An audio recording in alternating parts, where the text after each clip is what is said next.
You have. And what about you, young man? I'm Thomas. Okay, Thomas. Thomas has never tried it, and is your son? And your dad's name is?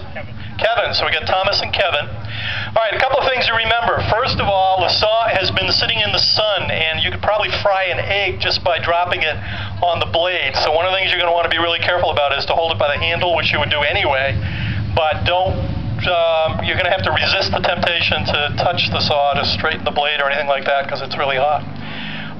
The whole purpose in cutting with a cross cut is obviously to cut your way through the timber.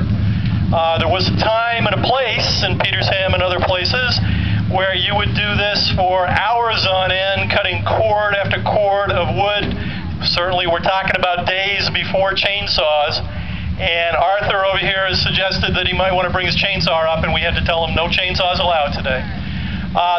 You want to pull but not push. And that's probably the biggest thing for everybody who competes to remember. If you push, the saw is going to want to buckle. The blade's going to kind of want to bend in the middle.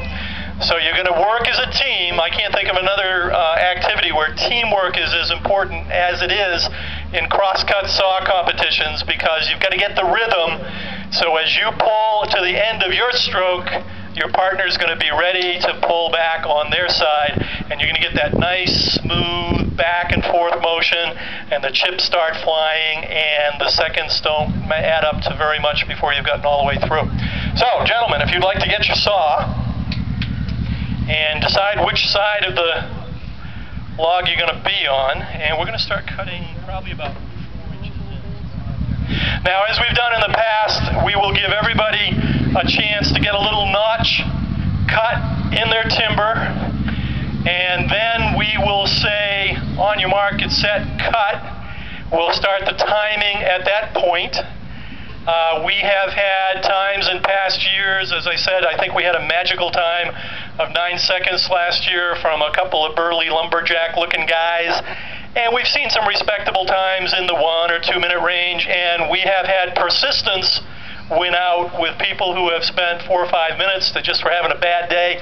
The key thing is they didn't give up. The key thing is they tried to work together as a team.